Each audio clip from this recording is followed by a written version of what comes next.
umuntu azaboneka ati ntabwo umwana bazamukora hazabaho imibonano mpuzabitsina hagati y'umugabo n'umugore ariko ujye usanga abantu batamenya ko iyi ni impano yagenewe abashakanye gusa nibo bonyine bemerewe iyo gift naho abahungu n'abakobwa niba muri hano muri ibyo bintu gukubagana mushobora kuzagira urugo rwiza ko ntabwo mubyemerewe niyo mpamvu umukobwa wiyubaha n'umuhungu wiyubaha arindira amasezerano akazarahirira imbere y'ubuyobozi bwite bwa leta imbere y'itorero agemerewe n'umuryango agahabwa umugisha hari umugisha ubuhari ubwo rusanga abahungu n'abakobwa bakubagana kandi bitemewe ni impano yagenewe abashakanye mumbwira impamvu Eva agiye gusoma imbuto wenyine Eva kuki yagiye wenyine gusoma imbuto umugabo yaragiye mu kaye kazi yaragiye mu inama ko bari babiri yaragiye kandi zabadamu imbaraga mugira nta mugabo utanesha nta mugore utanesha umugabo niyo yaba akagore gato cyane kari hasi y'abandi umugore ashobora kubwira ati irukana nyoko wakubyaye wakongeje ugasigara rwose ati urahitamo nyoko cyangwa ngewe utoya mama nagende ati mama nabagiye ati nagende mama nagende rwose ndagumana nawe abagabo rero ugomba kuba mugenzi wacu rero byamubayeho aravuga ati madamu rwose ndarurya ngo akimara kururya ngasanga yambaye ubusa twabaye mu ngaruka z'icyaha cy'urugo rwa mbere y'urugo rusenyutse rero ntabwo bigarukira hafi niyo mpamvu ninginga abantu mwese mubatsi ngo kugira ngo muzikomereho Bibiliya ivuga neza ntabwo navuga inkuru z'uko byagenze ariko mubuke ko twavukiye inyuma y'urugo twavutse kwa Adamu baramwirukanye na Eva barahakinze bashyira n'abakerubi ngo baharinde naho twavukiye umugabo imivumo iraza bamubwira ko amahirwe afite agabanutse azajya yiyushya kuya ibwira umugore w'uko azajya byara ruko ababaye irangije n'inzoka irayihana ati nawe wanzoka uzagenda ukurura inda kandi uzatungwa n'umukungugu kizugwangano hagati yawe n'urubyaro ruguru umugore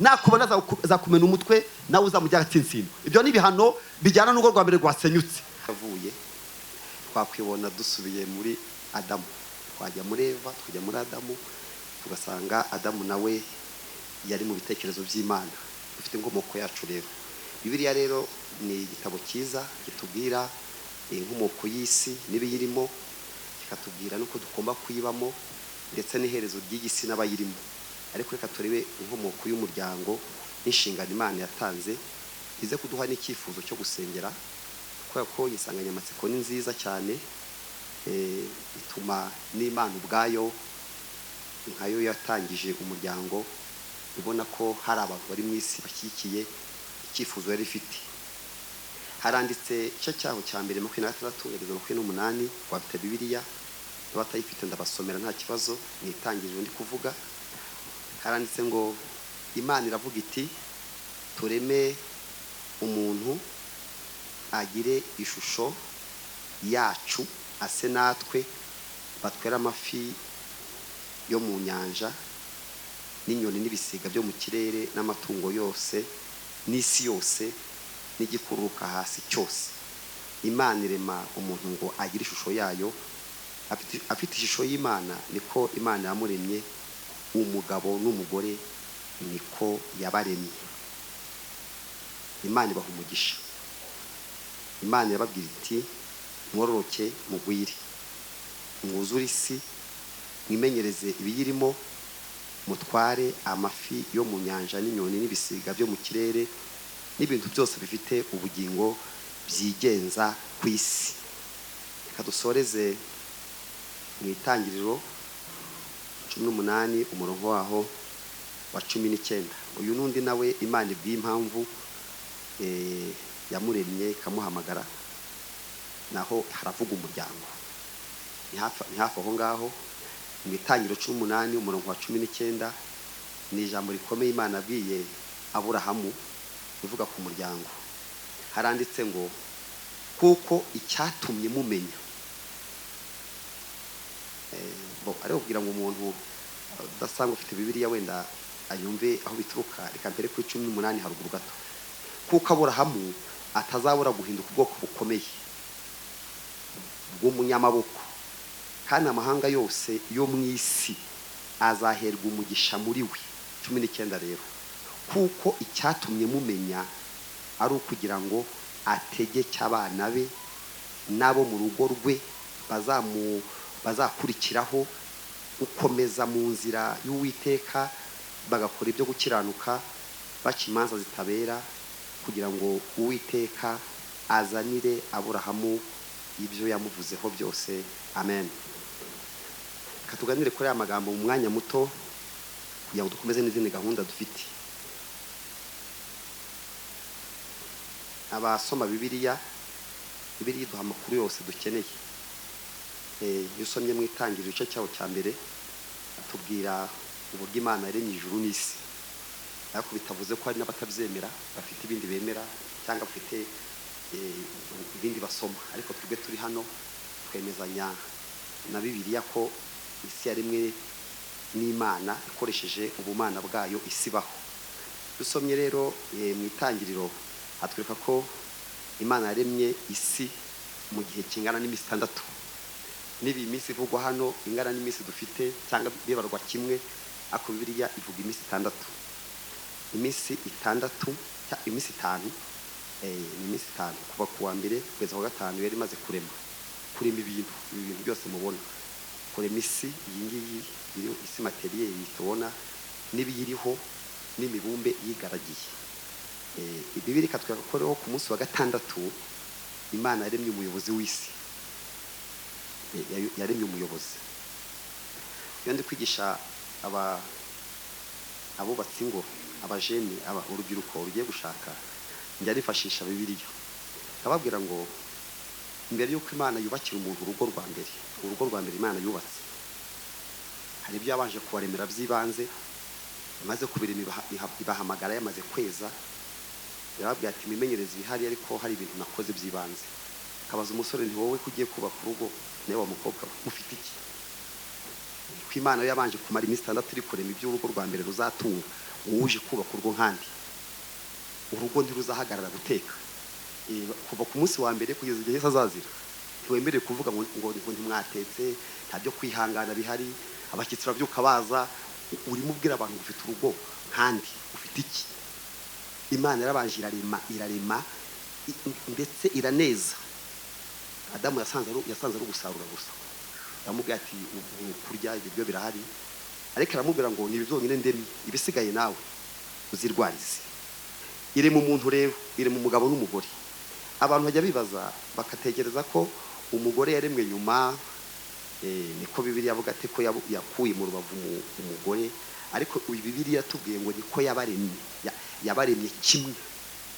Yabaremye kimwe, ibindi byaje nyuma abasoma Bibiliya muzabona ukuntu harimo ibihano byagiye biza byatumye haza ibintu by'ubusumbane, ariko Imana rero umugabo n'umugore ngo yabaremye kimwe.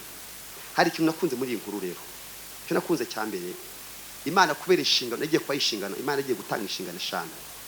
Yagiye gutanga inshingano 5 kuri uyu muryango. Inshingano ya mbere yagiye kubaha kuyobora abantu, kuko urugo ruvukamwe abantu.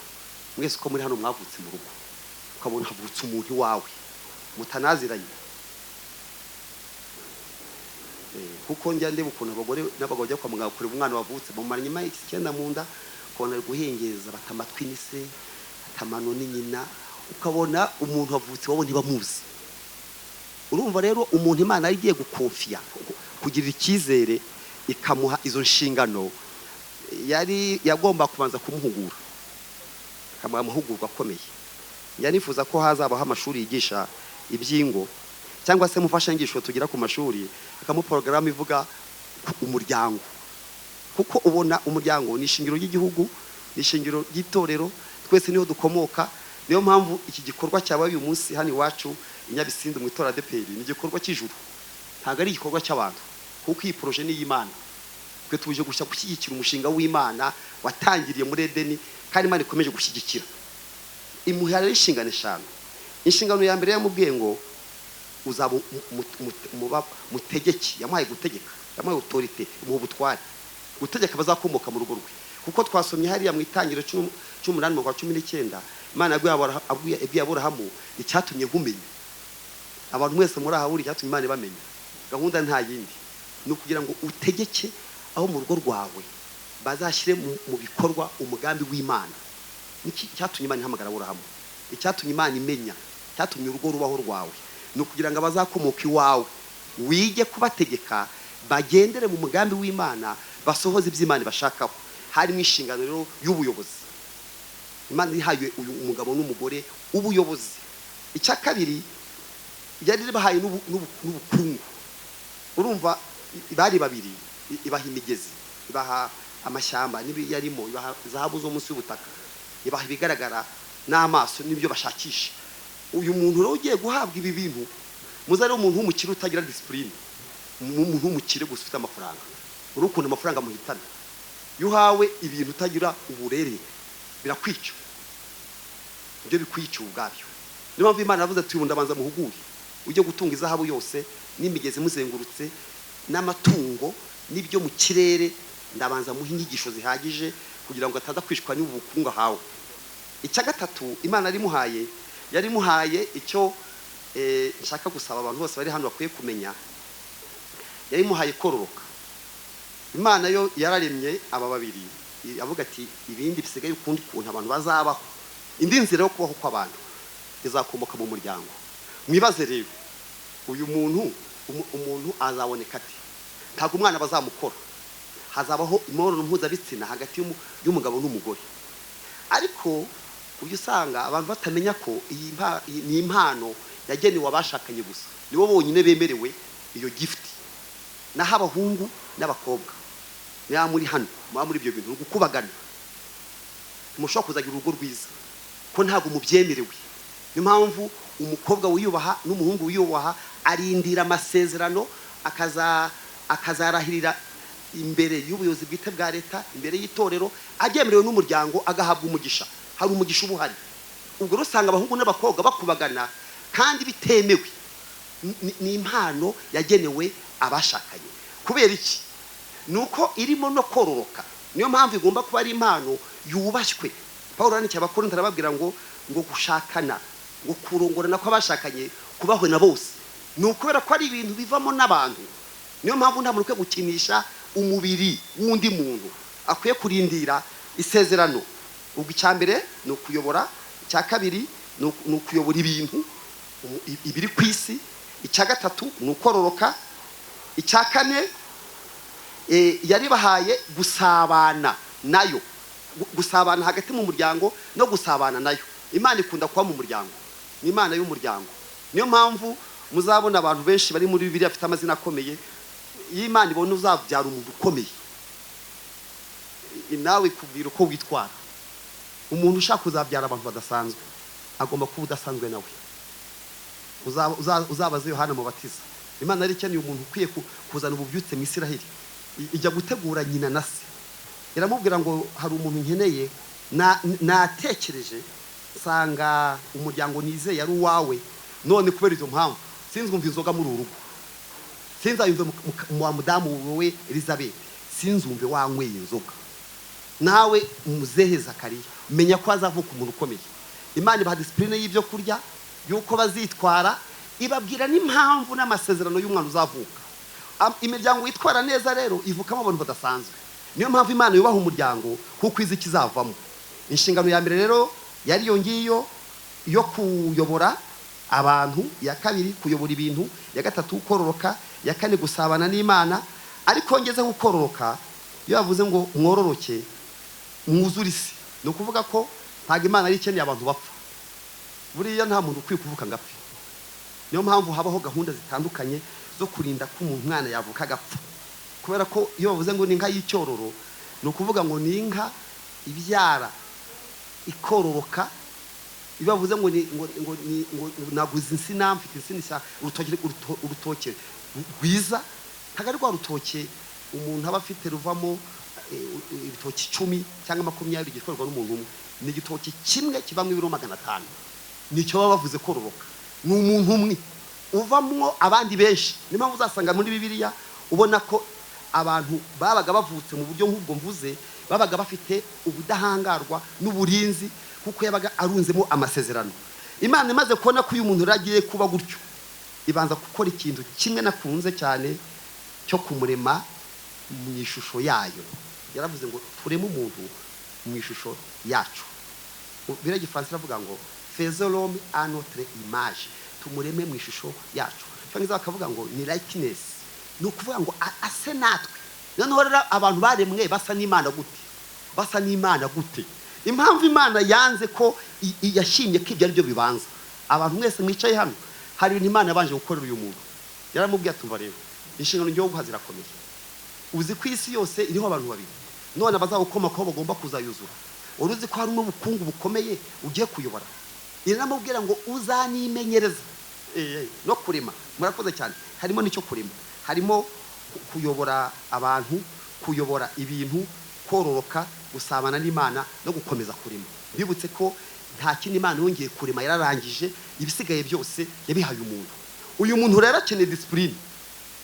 Uyu muntu ugiye guhabwa inshingano akeneye indangagaciro zidasanzwe. Izo ndangagaciro rero Imana ijya kumurema, biba yavuze ngo tumureme asati. Ase guti. Abubatsi muri aha mwamfasha kubyumva, twebwe tubonye inzu ihagaze, abantu bagira ngo babyutse bayubaka busa. Ntabwo umuntu abyuka yubaka inzu, ahubwo hari abantu babanza kuyiha design, kubanza kuyishushanya. Izafite ibyumba bingahe, izabisa gute, izafite amarangi asa gute, barangiza bagafata igishushanyo kugishyira hariya, ubaka wese akubaka kuri icyo gishushanyo. Imana nayo rero yarabanje aravuga ngo reka tubanze tumureme ase natwe. Hazamo icyo bita ubwinshi. Iyo bavuze ngo ase natwe, kubemera Bibiliya n'ubutatu bwera, bamwe bakavuga ngo ubutatu butagatifu, haba hajemwo Imana Data, hajemwo umwana wayo Yesu Kristo, hajemwo n'umwuka wera. Ubwo butatu rero nibwo bwarimo bukora iyo nama kugira ngo uyu muntu aremwe ase n'ubwo butatu. Muri iyo image y'Imana rero harimo iki? Harimo icyo bita values, indangagaciro z'Imana. Muri zo rero nako muri ADPR hari zo tugira, turazifite mu nsengero twashyizeho kugira ngo abakristo bacu aho bari ujye ubona ibibaranga, n'umureba uvuga uyu muntu iyi myitwarire yayikuye mu itorero rye. Imana ifite indangagaciro ziri muri image yayo. Ishusho y'Imana yari mu rukundo, base natwe. Niyo mpamvu Yesu yigeze abwira intumwa ze ngo mukundane nkuko natwe dukundana, mu bumwe nkuko natwe turi umwe. Urumva rero harimo ubumwe, aricyo kino cyifuzo dufite, ubumwe bw'umuryango, ishingiro iterambere ryuzuye, harimo ubumwe. Yarababwiye ati umva rero ntago muzashobora kuyobora abantu, mushobore kuyobora ibintu, mushobore kororoka, mugira abantu bazima, mubane nanjye kandi mukomeze kurema mutagira ubumwe. Mu indangagaciro z'Imana, muri iyo shusho y'Imana harimo ubumwe, harimo urukundo, harimo gukora, harimo kurema. Ibyo byose byari biri mu rukundo, muri iyo image y'Imana. Ikibabaje rero nuko nubwo ari uko byagenze, Imana igatanga amabwiriza yose kuri uyu muryango, na Satani yari ahari. Niyo mpamvu nimubona urugo ruri gusenyuka, mumenye ko uwasenye urugo rwa mbere niwe usenya n'iza none. Uwasenye urwa mbere niwe usenya n'iz'uyu munsi. Ndashima rero uyu munsi ko twamuhagurukiye nawe, kandi iyo twaje hano waba hari bateze amatwi ari kumva ngo arimo bavuga iki, turaza gusenga kandi turamwirukana mu izina rya Yesu. Amen. Hari amasengesho Imana yumva vuba nayo gusengera umuryango, kubera ko ibintu Imana yavuze ku gihugu cy'u Rwanda, yavuze ku itorero ryacu, yavuze kuri kano karere, nta handi bikomoka ni mu muryango. Umuryango ubana mu makimbirane, ntumutekereze ikindi kizawuvamo, n'abana babo bazakimbirana. Nibutse abanyarwanda turi kumwe bakuru, kera ntago umukobwa baramagizaga umukobwa, baramakizaga nyina. Ntago banakizaga, iyo bashaka kuramagiza umukobwa wanza kureba nyina wameze ati, ukamenya ngo ubwo nyina yitwara cyane niko n'umwana ameze. None rero biragoye kino gihe, niba ba nyina nabo basa nk'abana, hagiye bona ba nyina bameze nk'abana, nabo ukabona nyina nawe ni nk'umwana, no kwibaza nyina w'uwo muntu ari wahe, kwibaza no yaturutse. Niyo mpamvu baramagizaga nyina, bakavuga ngo umwana mu mureke, nimubona nyina ubwo nyina niwe mwana. Bashaka kuramagiza umuhungu bakarambagiza se, ugasanga umuryango nyarwanda wubatse kuko ni wabo bafite indangagaciro. Nigeze mbaza ababyeyi mu mahugurwa bubatse ngo, nababaza ngo niye mpano waha umuryango, uramutse uri umuntu w'umugabo, nihe mpano waha abana bawe? Sanga ababyeyi nyine basohokana abana babo, bakabashyirira amashuri meza kandi ni byiza cyane, bakabagurira imyambaro myiza, bakabagurira utuntu twiza cyane, bakabajyana ahantu hadasanzwe. Ibyo ni ibintu byiza, ariko impano iruta izindi, umubyeyi w'umugabo, umubyeyi w'umumama yagombye guha abana be ni uko abera icyitegererezo cyiza muri byose. Niyo kintu waha umwana wawe azamera nkawe, azamera nk'ukumeze. Niyo mpamvu rero turi kubaka umuryango tunawuvugaho, tuba turimo tureba kuri, tuba turimo tureba urugo rw'ejo n'uruzakurikiraho. Mpamvu Imana yabwiye Aburahamu ngo icyatumye nkumenya ni ukugira ngo ugire urubyaro rwubaha Imana, kandi ibyo navuze kuri wowe bizasohore. Cyo nshaka kuvuga ko umuryango ndatinze, nashaka kubabwira ko Imana igira umwanzi witwa Satani. Yarimo yumva ayo masezerano bari guha urwo rugo rwa mbere, dore ko banarusengeye. Nasanze handitse ngo Imana ibaha umugisha. Uzi ko Imana yanabasengeye, iravuga ati ngiye kubaha umugisha, irawaha, ariko ibaha amategeko. Ibabwira nubwo mbahaye ibiribwa hari n'ibitaribwa, hari ibikorwa n'ibidakorwa. Burya ubuzima bwose bubamo ibyemewe n'ibitemewe. Ubuzima bwose buva bukagera bubamo yego na oya, bukabamo umukara, bukabamo n'umweru. Irabwiye ngo nubwo mbahaye kurya byose, ariko nshaka kureba ko umunumvira kino cyo ntimuzakirye. Satani bari kubyumva. Umuryango wa mbere wasenyutse rero, wasenyutse ute? Umuryango wa mbere cyawusenye. Ni usoma Bibiliya uzasanga umuryango warasenyutse. Cyo cya mbere navuze uko Imana yaremye ijuru n'isi, ivuga n'iby'umuryango. Cyo cya kabiri urabona ubukwe bwa Adamu na Eva. Cyo cya gatatu urazahabona hajemo Sekibi waje mu ishusho y'inzoka ajya gusenya umuryango. Icyo yazanye cya mbere ni ugusenya ubumwe bw'uyu muryango. Adamu na Eva natangajwe n'ukuntu batavuze rumwe ku kigeragezo cyabateye. Muzamfashe gukora ubushakashatsi, mumbwire impamvu Eva agiye gusoma imbuto wenyine. Eva kuki yagiye wenyine gusoma imbuto? Umugabo yari yagiye mu kahe kazi? Yaragiye mu ihe nama, ko bari babiri yaragiye. Kandi ko umugore atagomba kwifasha inzoka wenyine. Inzoka ntago wayifasha. Satani ntiwamurekera umugore. Kuvuge ngo ndamurekera umugore, ngo madamu ugende ujye mu ishyamba riri mu inzoka. Umudamu rero, abadamu mwihangane muri hano, abadamu hari ikintu muhuriyeho ariko cyiza. Abadamu bakunda kumva, abagabo bagakunda kureba.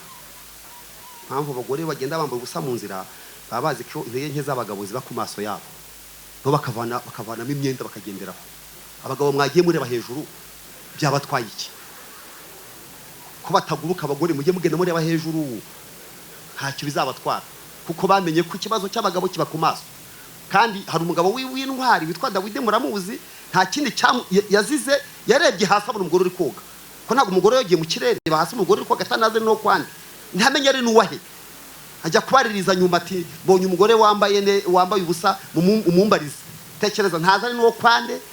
Niyo mpamvu rabaga muzajya mugenda mureba hejuru, bizabafasha. Abagore namwe ikibazo cy'amatwi ko gutega amatwi. Bijya bavuga ngo uyu mugore ngagira uyu mugabo ngagira amazimwe nk'abagore. Burya abadamu impamvu bavuga gutyo nuko mwumvise ibintu byinshi. Eva yateze amatwi inzoka, baganira ku giti n'impamvu atakirya. Nawe asobanura iby'amabwiriza yahawe n'Imana. Inzoka imuha amasomo. Eva atsindirwa muri Edeni, arangije ngo arya urubuto. Abantu bavuga byinshi, ariko reka nemere ibyo Bibiliya ivuga. Urubuto ngararurya. Amaze kururya rero asomera, ashyira n'umugabo utari waje aho ngaho mu busitani. Yanibaza ikibazo, kuki Adamu atarwanze? Ngavuga ati ntarwo ndyo, kuko ngeka ko umugore yamusobanuriye hano kuye. Ariko si urugo rwo niki umugore yaguka cyanga. Wacyanga se ukararaye. Yari kurira, yarubashe rero. Adamu byamunaniye kwihagararaho ngo avuge ngo ndanze. Nawe aravuga ati sinjye kwiyabariza umugore ngiye kurya. Kandi namwe murabiza abadamu imbaraga mugira. Nta mugore utanesha umugabo, niyo yaba akagore gato cyane kari hasi y'abandi. Umugore ashobora kubwira ati irukana nyoko. Nyoko wakubyaye wakongeje. Ugasega n'uguse ati urahitamo nyoko cyangwa ngiye otoya mama nagende.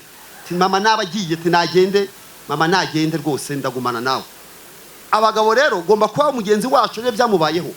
Aravuga ati madamu rwose ndarurya. Ngo akimara kururya ngasanga yambaye ubusa. Asanze yambaye ubusa, Imana rero muri yabine babwiye harimo no kuza kubasura buri mugoroba nkuko bisanzwe. Iza mu materaniro y'urwo rugo rwa mbere. Ngo ihageze ibaza Adamu ati biri heshya, ati nahunze mu materaniro sinzamo nambaye ubusa. Wabaye iki? Tinariye ku giti. Iramubaza ngo wariye ku cya giti nakubujije? Adamu murebe ukuntu urugo rwa mbere rwasenyutse. Amakimbirane yo mu ngo ntabwo yatangiye none amaze imyaka. Ntabwo Adamu yigeze yemera inshingano, kubazwa inshingano. Baramubajije wariye ku giti, aho kugira ngo yemere ahita avuga ngo rwose ntarashaka, nari umurokore, nari nuzuye umwuka wera, wa mugore wanzaniye ntanagusabye niwe wimpaye. Tekereza nawe. Niyo mpamvu nyambuza abantu bavuga ngo Imana yabwengera abashakira, mwagiye mwishigekera wajya ukihitiramo, byazanga ntukabeshyera Imana n'uyu yamukuhaye. Ukajya kubeshyera Imana ngo yaguhaye umugore, byamara gupfa ngo niwe yamuguhaye. Oya, Imana yaguhaye ubwenge, iguha guhitamo. Adamu ahita abishyira ku mugore. Ayo ni amakimbirane abyikuye abihaye madamu. Madamu wamujije avuga ati nawe Mana washyizemo inzoka, inzoka wazanye niyo yabizanye. Imana ihita ifata icyemezo cyo guhana, ihana umugabo, ihana umugore, ihana n'inzoka. Ariko urugo rwa mbere mbibutse ko rwasenyutse, Imana ihita ivuga ngo kubera ko mutumva ibyo nababwiye, Edeni nabahaye ndayishenye. Ndashaka kubabwira ko twabaye mu ngaruka z'icyaha cy'urugo rwa mbere. Y'urugo rusenyutse rero ntabwo bigarukira hafi. Niyo mpamvu ninginga abantu mwese mwubatse ingo kugira ngo muzikomereho. Bibiliya ivuga neza, ntabwo navuga inkuru z'uko byagenze, ariko mwibuke ko twavukiye inyuma y'urugo. Twavutse kwa Adamu baramwirukanye na Eva, barahakinze bashyira n'abakerubi ngo baharinde. Naho twavukiye. Umugabo imivumo iraza, bamubwira ko amahirwe afite agabanutse, azajya yiyushya kuya, ibwira umugore yuko azajya abyara uko ababaye. Irangije n'inzoka irayihana, ati nawe wanzoka uzagenda ukurura inda kandi uzatungwa n'umukungugu, kizugwangano hagati yawe n'urubyaro ruguru umugore, nakubona zakumena umutwe nawe uzamujya agatsinsino. Ibyo ni bihano bijyana n'urugo rwa mbere rwasenyutse. Ariko amakuru meza dufite, tuza no kubona uko dusenga. Imana yari ifite amahitamo atatu. Aya mbere, ko uru rugo rwanze nicyo nshaka kipfuye, kuko Imana imaze kubona byanze yashatse icyo bita plan B, yashatse ikindi gikurikira. Yari ifite amahitamo atatu. Ese uyu mushinga w'urugo n'umuryango n'amasezerano nahaye ko abantu bose isi zuzura abantu, mfitemo kuwusoza nkawureka nkarangiriza kuri aba projet kananira. Uburyo n'uburyo bwa mbere Imana yari ifite. Uburyo bwa kabiri, recuperation, nkareba ukuntu nongera kugira ikintu ushyiramo. Hajya umuntu ahomba agasaba loan, agasaba inguzanyo muri banke, agashyiramo kugira ngo azamure business ye. Uburyo bwa gatatu Imana yari ifite ni ukubyihorera bikijyana bikajyo bigiye. Imana ikora amahitamo ya kabiri rero, ari yatumye twicaye hano, ni ukuvuga ngo reka nohereze Yesu. Amen. Adamu wa mbere nubwo byamunaniye, ndazana Adamu wa kabiri. Abazamwizera ibyananiye Adamu wa mbere muri Edeni, uyu we bamwizera bazabishobora. Niyo mpamvu abakristo basabwa kugira ingo zitagira abandi, kubera ko dufite undi Adamu utajya unanirwa. Ingo zanze iyo ugeze muri Kristo ziremera, ndetse n'iziri muri we ntacyo ziba. Niyo mpamvu nitujya gusenga mwemere tuze kumusenga tumubwira ngo mwami, nubwo Adamu wa mbere byanze ariko Adamu wa kabiri biremera. Yesu nashimwe. Hano turabwa bo kubihamya, hari ingo zubatswe n'umwami Yesu. Niyo mpamvu muzasoma muri Matayo 7:7 hari inzu ebyiri. Bavuga inzu njyamo nari ingo, ngimwe yubatse ku musenyi, ndi yubatse ngo ku rutare. Zombi zarazamutse, cyeka kora ama etage kuko zari ndende. Iyo yubatse ku musenyi rero, haje umuvu, haza umuraba, haza umuyaga, haza ishuheri, haza imivu, iyo nziragwa. Ariko kuntu bayivuga commentaire bashizeho, baravuze ngo kugwa kwayo kwabaye kunini. Bavuga inzu ya kabiri rero yasaga niyo ngiyo, nayo yahuye n'ibyo ngiyo yahuye nabyo. Haje umuvu waguye kuyubatse ku musenyi, nawe waguye no kuyubatse ku rutare. Umuyaga waguye wahushe kuyubatse ku rutare, nawe waguye no kuyubatse ku musenyi. N'imvura ni kimwe. Noneho ngo yanzu sigari ihagaze. Njyewe mbireba rero mbona iyo nzu ya kabiri itaraguye niyubatse kuri Kristo. Amen. Bene data, abapagani n'abarokore bahura na bimwe, kuko utugerageza n'umwe, ariko dutandukanira nuko tubyitwaramo. Umuyaga n'umwe, umuraba n'umwe, imivu n'imwe, ariko bitewe naho twubatse ntabwo tunyeganyega. Amen. Ndashaka rero soza ko icyo cyifuzo cyo gusengera umuryango ukubakwa kuri Kristo Yesu, kugira ngo umuvu nuza n'umuraba bataza kuzana amacakubiri atuma urugo rusambuka, kuko bavuze ngo iyo nziragwa kugwa kwayo kwabaye kunini. Hari imibare numvise muri uyu mwaka y'imiryango iri gusaba ubutane, niba hari iyo mibare ari ikiriho, ngo igera ku imanza zigera ku 18,000 z'abantu bari gutana. Abo ni abamaze kwiyandikisha, tutavuze abatanye mu ibanga, n'abatanye mu cyumba, n'abatanye mu nzu, n'abatanye mu mutima. Hari umuntu wagiye gukoresha amahugurwa y'abagabo n'abagore, arababaza ati Imana ibahaye deuxième session ku bantu bize système de France, hege mwatsindwaga bakabaha amahirwe ya kabiri yo kongera gushaka. Bati Imana ikabaha amahirwe gusubiramo. Ni bande bumva barashatse nabi wazamuna amaboko. Batesa amahirwe ahubwo ari hehe, atahubwo asari hehe. Noneho ari abagore bari mu manegeka. Umuntu mu manegeka ni umuntu utazi ko ejo buzacya. Ariko reka mbabwire, Yesu nashimwe.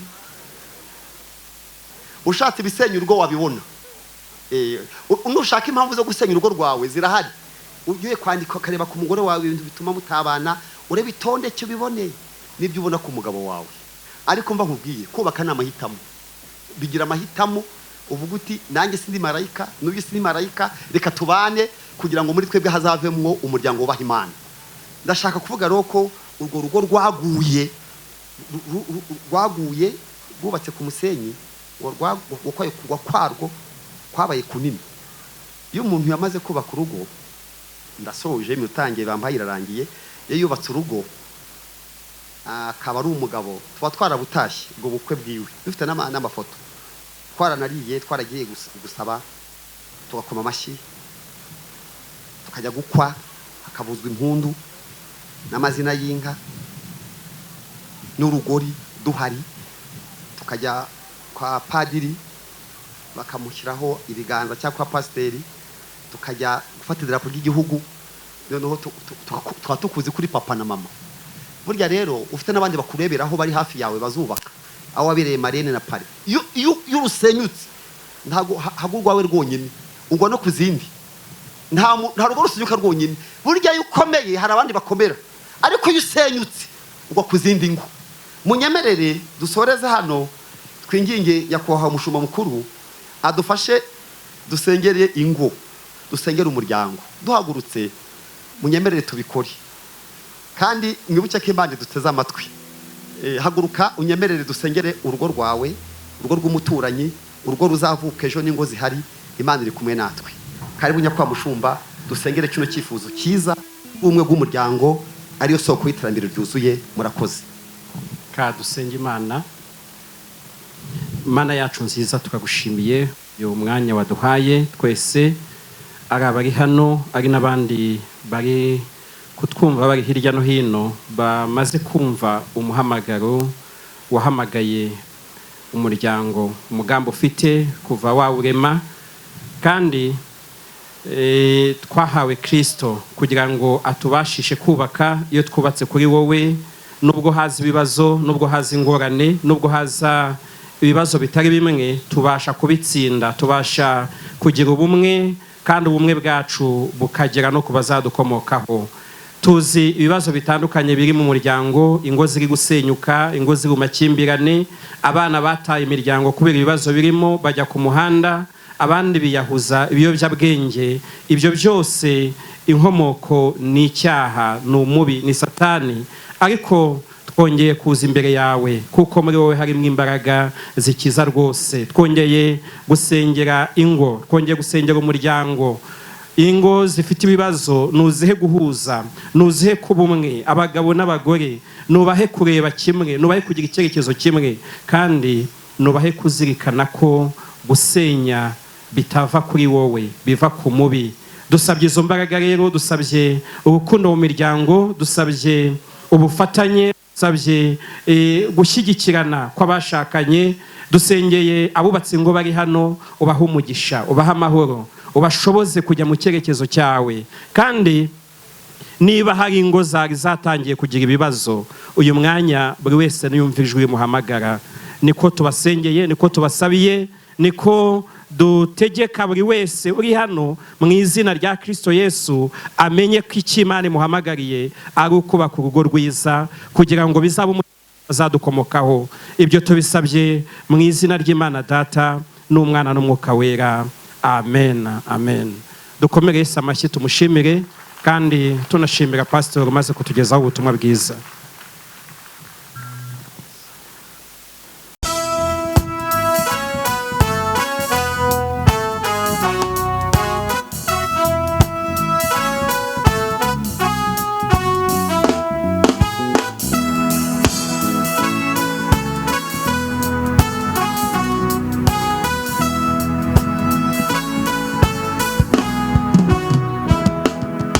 Mahema yawe niho nifuza kwigumira, mu mababa yawe nkigumira iminsi yose. Intambara n'ibigeragezo bisange ndi muri wowe, imiyaga n'imiraba n'ibiza bisange ndi muri wowe mwami. Mu mahema yawe niho nifuza kwigumira, mu mababa yawe nkigumira mu iminsi yose. Intambara n'ibigeragezo bisange ndi muri wowe, imiyaga n'imiraba n'ibiza bisange ndi muri wowe mwami. Oh, mu mahema yawe niho nifuza kwigumira, mu mababa yawe nkigumira mu iminsi yose. Intambara n'ibigeragezo bisange ndi muri wowe, imiyaga n'imiraba n'ibiza bisange ndi muri wowe mwami. Ni muri wowe Yesu, Ni muri wowe ndaruhuka, ni muri wowe mvuga neza, ni muri wowe ngira amahoro, ni muri wowe ndanyuzwe mwami. ni muri wowe Yesu, Ni muri wowe ndaruhuka, ni muri wowe mvuga neza, ni muri wowe ngira amahoro, ni muri wowe ndanyuzwe mwami.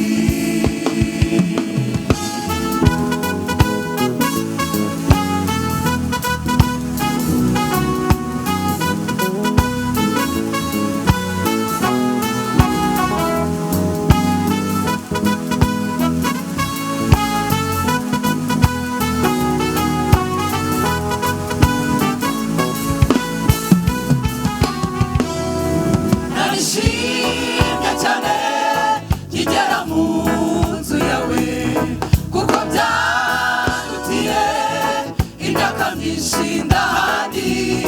Nari ndushye cyane maze uranduhura, imitwaro yanjye urayikorera mwami. narishimye cyane, Narishimye cyane nkigera mu nzu kuko yawe, byandutiye, kuko byandutiye imyaka myinshi ndahandi. Nari ndushye cyane maze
nsigaje zagukorera umurimo aho nagera kuko naho nagera nagufite mwami uzajya ushoboza uzajya unshoboza unyambika imbaraga nubona naniwe uzanyibutsa urukundo iminsi nsigaje nsigaje zagukorera umurimo kuko naho nagera nagufite mwami uzajya ushoboza uzajya unshoboza unyambika imbaraga nubona naniwe uzanyibutsa urukundo nubona naniwe nubona naniwe uzanyibutsa Yesu urukundo nubona naniwe nubona naniwe uzanyibutsa nubona naniwe nubona naniwe uzanyibutsa urukundo iminsi nsigaje nsigaje zagukorera umurimo kuko naho nagera nagufite mwami uzajya ushoboza uzajya unshoboza unyambika imbaraga nubona naniwe uzanyibutsa urukundo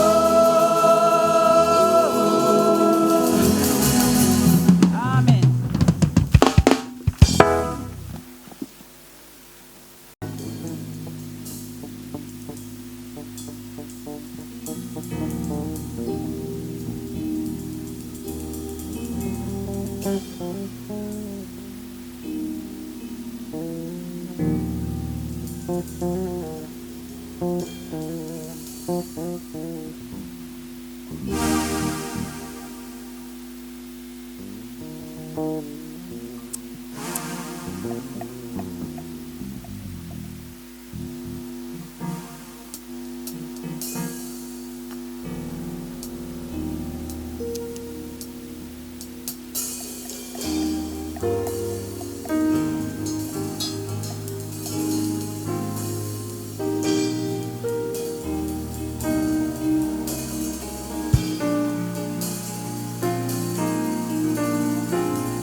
sinakureka habe namba nakubonyeho byinshi byiza uri inshuti yanjye magara nta kiza kunguraho ahantu hatagera inzira niho wazinyujije mwami utegeka ibica imvura ikagwa n'ukuri urakomeye ahantu hatagera inzira niho wazinyujije mwami utegeka ibica imvura ikagwa n'ukuri urakomeye sinakureka habe namba nakubonyeho byinshi byiza uri inshuti yanjye magara nta kiza kumbura ahantu hatagera inzira ahantu hatagera inzira niho wazinyujije mwami utegeka ibica imvura ikagwa n'ukuri urakomeye ahantu hatagera inzira ahantu hatagera inzira niho wazinyujije mwami utegeka ibica imvura ikagwa n'ukuri urakomeye ahantu hatagera inzira ahantu hatagera inzira niho wazinyujije mwami utegeka ibica imvura ikagwa n'ukuri urakomeye n'ukuri urakomeye n'ukuri urakomeye n'ukuri urakomeye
cyatumye unyita ngira Yesu, niki cyatumye upfira mukunzi wanjye.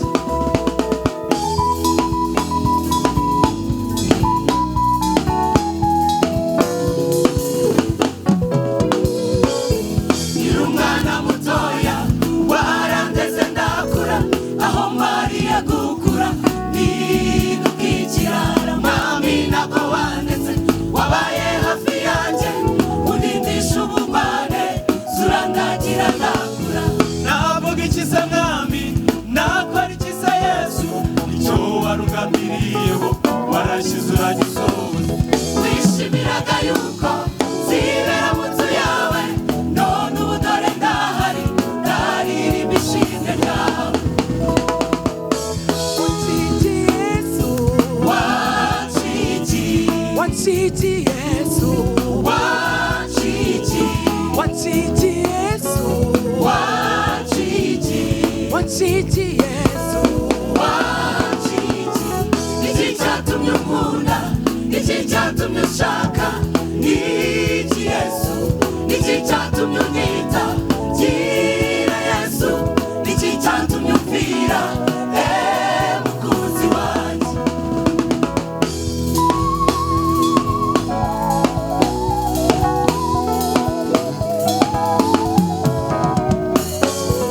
Ubiremwa byose waremye ntagihwanye nanjye, wandemanye ubwenge usumba ubw'ibindi biremwa, ntiwangize nk'inyamaswa, inyoni ndetse n'ibindi, uko washimye komba ubundi ko ntiwaciki. Wampaye amaso ndareba, nditegereza nkabona, wampaye amatwi yombi yumva ngasobanukirwa. Wampaye amaguru mazima, aho nshaka kujya ndahajya, wampaye amaboko mazima, mwami ndabigushimiye.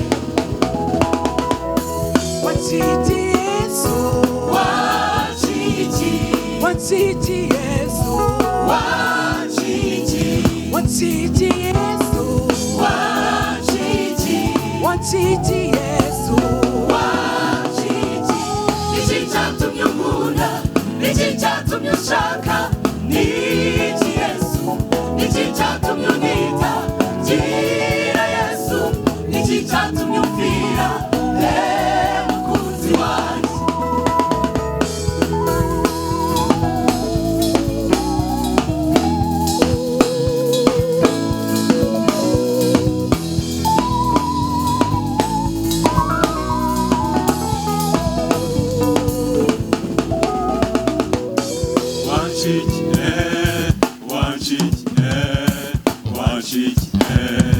Wanchiti rukundo we,